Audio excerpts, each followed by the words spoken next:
Joining me today, State Representative Justin Simmons, State Representative Doyle Heffley, and our Majority Whip, State Representative Bryan Cutler. I'm State Representative Gary Day, and each member will talk a little bit about their area and how it affects. But I wanted to start off by saying, Governor Wolf, what was the process to get us to this point, and just take about 20 seconds to explain that Governor Wolf introduced his budget that increased taxes on working families' income and sales, their consumption.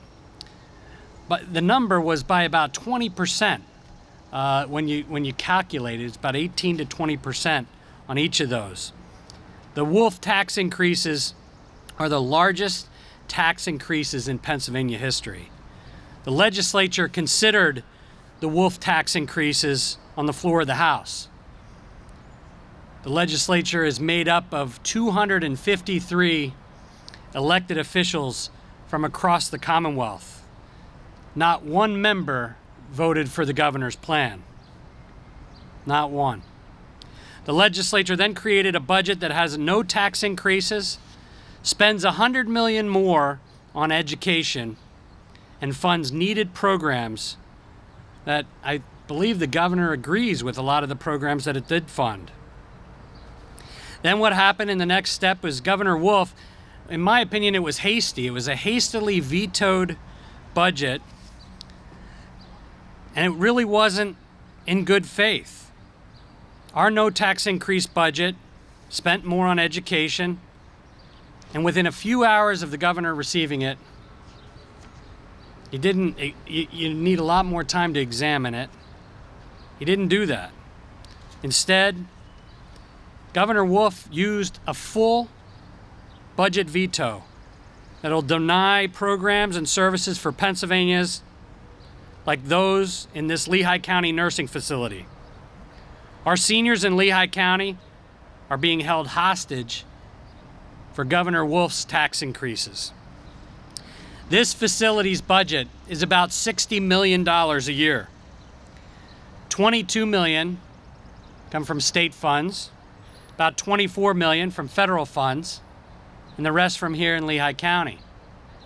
So 2/3 of the budget is being held up by the governor's full budget veto.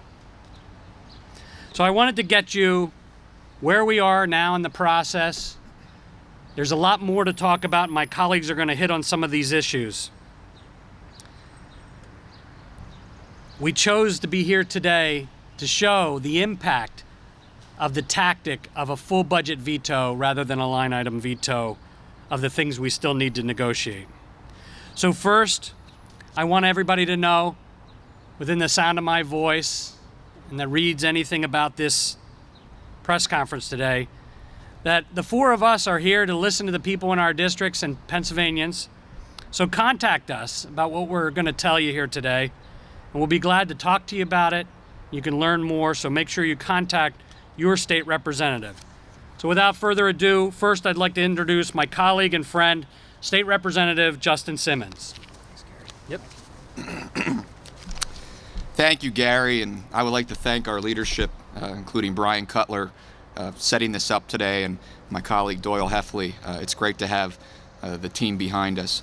I guess to piggyback on what Gary was saying, I'm very disappointed in the behavior of the current administration. When this governor came into office, he said he was going to be a different kind of governor. He was going to change the culture in Harrisburg. And instead, what has happened is he has brought Washington-style politics to Harrisburg. And I brought 2 mailers that were put out against me back in June regarding things that I feel are completely disingenuous. Now, I know the governor has made it a point to go and meet different legislators. I can say he hasn't met with me yet, but instead of meeting with me and working with me, and I would be certainly willing to work with him, I realize elections have consequences. He sends mailers out, in my opinion, which are attempting to bully us into his positions. And the fact is, I feel that he's being disingenuous with the public with the policies he's proposing. He talks about all of the good things with his increase of $12 billion in spending over 2 years. But he never talks about how we're going to pay for it. Instead, he uses the gas drillers and a severance tax on the gas drillers as the boogeyman. They're going to be the ones that pay for everything, when they don't. Talking about his spending increases, his plan for a severance tax, 3 cents of every dollar would go towards his spending. The other 97 cents come from you, from an state income tax increase to 3.7% and a sales tax increase to over 6.6%. And it expands to 300 different items that currently are not taxed. If you have children in school, textbooks, college will now be taxed. If you have someone in a nursing home, that'll now be taxed. Diapers will be taxed.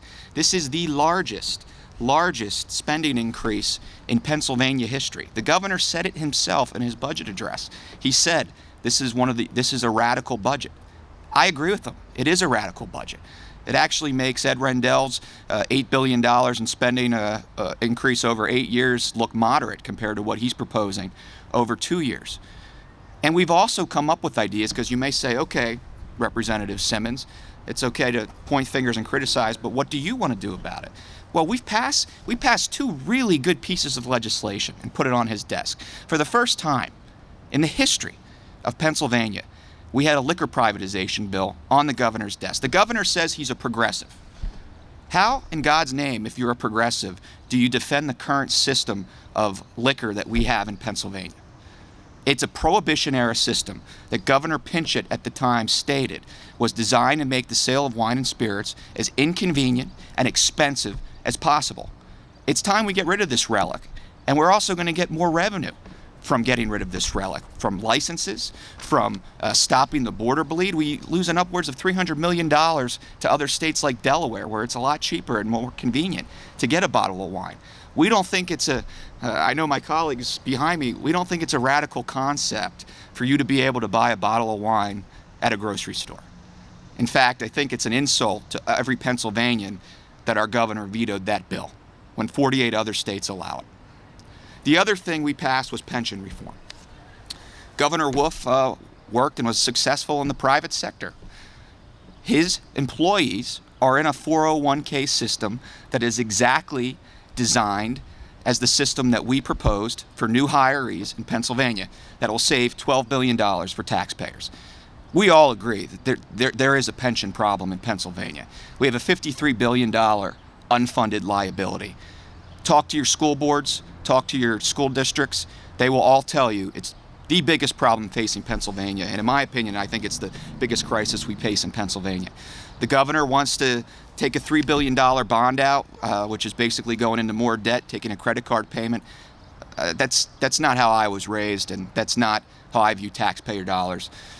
I think we need to put new employees into the 401k hybrid system that we have proposed, and I am sincerely disappointed that the governor vetoed it. I hope he comes back to the table with us, because all this spending, it doesn't matter if we don't get our pension problem under control.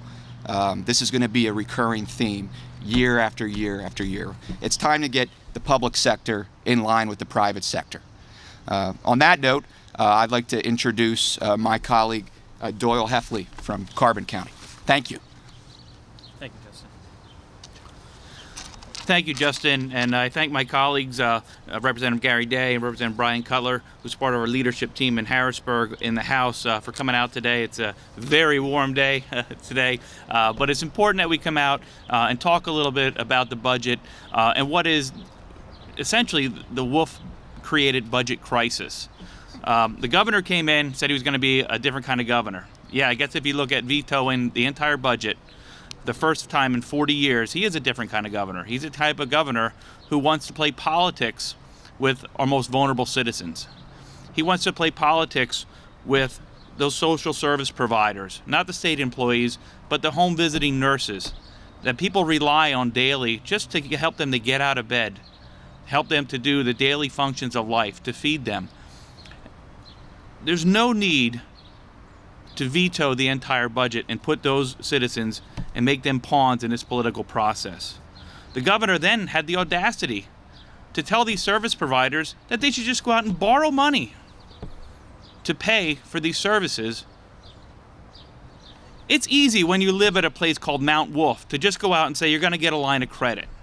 But when you're sitting around your kitchen table figuring out what bills you're going to pay this month and what bills you're not going to be able to pay, and then talk to those service providers that are struggling every week to pay their bills, to hire employees, to pay them a salary for the work that they do, and say, just go out and borrow money.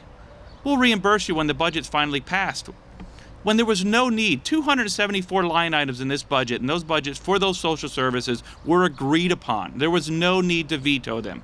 He's playing politics with the very people, the most important people, the people that Pennsylvanians don't mind paying to provide them with these services. That, to me, is why I'm disappointed in the governor. People say, well, we're disappointed, and that's why. There's no need for this type of rhetoric, this Washington, D.C. style gridlock. What's dysfunctional in Washington is now causing those same problems here in Harrisburg. Another thing that the governor talked about a little bit, and I was happy to hear him talk about it, was property tax relief. That's the biggest issue in our district. I represent Carbon County, the 122nd district, and across the state is property tax relief. Citizens elected me to come out and deliver on property tax relief, not to increase taxes. The governor's tax proposals would increase taxes $12 billion over the first 2 years, and yet less than 33 cents out of every one of those new dollars would go to property tax relief. He's telling people he's going to provide them 50% relief under his plan. He's going to give them $600 a year. If $600 was 50% of your tax bill, I wouldn't have hundreds of people coming out to every town hall we did on property taxes. I don't think he understands the concept. I don't know that he's ever sat around that table and figured out what bills he's going to pay and what bills he's not going to pay. I'm happy to sit down and talk to the governor and work on reasonable solutions, but raising taxes on working families is not the answer. When we look at the governor's severance tax proposal, and I see his ads on TV saying his severance tax is going to go to supplement $1 billion for education, but yet that's not where their severance tax money is going. $600 million of his severance tax proposal, which would not generate that much, as was proven by the IFO, would go to alternative energy grants and subsidizing solar panels. So we're going to tax Pennsylvania consumers on the natural gas that they use. 80% of the natural gas in Carbon County comes from Marcellus Shale. So Carbon County residents are going to see a tax on their natural gas that they use to heat their homes, people that can't afford additional money. And then the governor's going to take that money and buy solar panels, which are made in China, and increase your electric bill by subsidizing solar panels made in China. I don't think that's a proposal for property tax relief. These are some of the issues that I wanted to talk about and that I feel are important to the residents in Carbon County. I think it's time that we sit down at the table and really look at what the governor can and can't get passed. Every member of the House of Representatives, Republicans and Democrats alike, had the opportunity to vote on the governor's budget proposal. It didn't receive one single vote. Not one Democrat voted for the severance tax that the governor proposed. Not one Democrat voted for the personal income tax increases that the governor proposed. Not one Democrat or Republican voted to increase taxes on nursing homes. Not one Democrat or Republican voted to increase taxes on college tuition. So it's time for him to come to the table and realize what you can get and what you can't get. The time to negotiate a June 30th budget deadline is not in August. The time for him to negotiate was April and May, so that you can meet your constitutional deadline. For 4 years in a row, my colleagues behind us have served in the House, and we have delivered an on-time state budget to the governor's desk by June 30th. We did that again this year, only to have that budget vetoed. And not just not part of the budget, but the entire budget. To veto those basic social services, that was wrong. It's unjustified. And I would call on the governor to move quickly to get those line items that were agreed upon. Let's not argue over the things that we agree upon. Let's settle our disputes over the things that we disagree upon. Thank you for your time. Thank you for coming out today, and I'd like to turn it over to Representative Bryan Cutler. Good afternoon, or good morning rather, and thank you to my colleagues for joining me here. I appreciate their viewpoints, and I just want to stand in support of their positions. I'd like to provide a little bit more in-depth review of the budget and how we ended up where we're at. The good news is discussions with the governor are still ongoing. The bad news is they are certainly not progressing at the rate that I think that we would all hope that they would. On June the 1st, we did in fact have a vote on the governor's proposal, as he and many of his secretaries repeatedly requested during the appropriations process. And that vote resulted in not a single individual in the House voting in favor of his plan. That was the first budget, if you will. Despite his budget failing unanimously, we still had an obligation to provide a budget to him by the end of the month, which we did. We worked within the confines of the current revenue that we had, and it was balanced with no new taxes. That budget did in fact spend additional money in schools. It spent on the areas that have been prioritized throughout everyone's campaigns, ours as well as the governor's. Now, I understand that the governor did not completely agree with the budget, and I would simply offer that there was a better way forward than a complete veto of the budget. Withholding the funds from facilities such as this, and withholding funds from other providers, domestic violence centers, rape crisis centers, all line items that we agreed on, that could have been preserved with a line item veto. And we could have continued to work on those items where we disagreed. Look, I understand that we disagree primarily in the areas of education funding, health and human services, and corrections. Those are kind of the three big cost drivers in the budget. Just as Representative Simmons alluded to earlier, pension reform, those discussions are ongoing. That is the worm in the apple that is eating at the base of our education funding. When you have nearly $10.9 billion in our budget going to education and the various line items, $1.7 billion of that was going to pension payments. That, as compared to as recently as just 2 years ago, was only $1 billion. It's projected to go over $2 billion next year, depending on how the markets perform. We must stop digging the hole before we can ever get out of it. So I would encourage the governor to put down the shovel. Let's reform the current system, and let's talk about how we get to where we can to fund that deficit that is currently in the system. And I want to be clear, it's not the fault of the employees. They have dutifully paid what they have been asked over time. It's a mathematical problem in the current system. And I simply would encourage these guys to continue to hear from their residents, just as I have. And I would highlight this one important fact. The DC style politics with the mailers coming into the districts, I believe, are having the opposite effect. I know while I personally have not been targeted by these mailers, my state senator has, and it has generated a high volume of calls into my district office and Harrisburg offices as well. The most recent day, end of last week, Friday, that I saw numbers from, we had 43 calls come into the office. 3 individuals were in favor of the governor's spending plan, but when asked specifically about his tax plan, they weren't in favor of that. And 40 actually encouraged us to hold the line and not go towards the governor's proposal. I believe that is going to be counterproductive as we work towards a negotiated compromise, because the governor is targeting those individuals who we need to talk with and compromise with, and at some point ask for votes for these programs. So for me, it's very simple. We've had 2 budgets. We had one budget which was his, that had 0 votes, and we had ours, which had a majority of both chambers. As we move forward, I certainly believe and would request that the negotiated compromise be closer to ours, which already has a majority of budgets in both votes rather in both chambers, as opposed to his, which clearly has no support. And with that, I'll turn it back over to Gary, and I think given the heat, I'll encourage him that we take questions in the shade, but I'll leave that up to him. Well, thank you. I want to thank all my colleagues here today. It's a team effort on our part. The 3 of us here locally started talking, and Justin and Doyle both wanted to make sure that we got out the information, what's going on.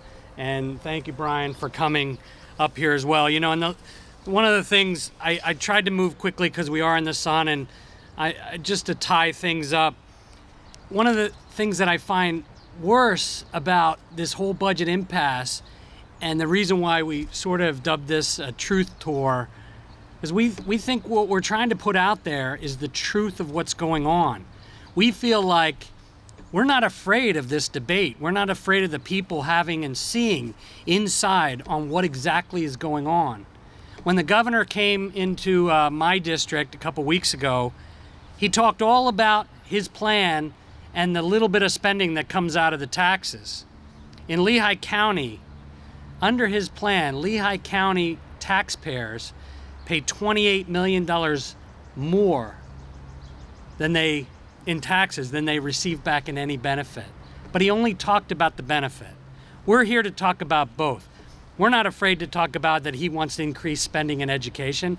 That's okay. Where's the other $28 million go? Northampton County, it's $44 million that they're taxed over and above what they get. I don't know how any legislator could vote for it, and as a matter of fact, none did when the governor's budget was put up there. So with that, I think it's important to frame everything out as we're trying to lay the information out to you. If you have any questions, we'll take those. And if you would indulge us right there in that parking spot in the shade, I think would be a great place. Is that okay? Sure. All right. Thank you very much for attending.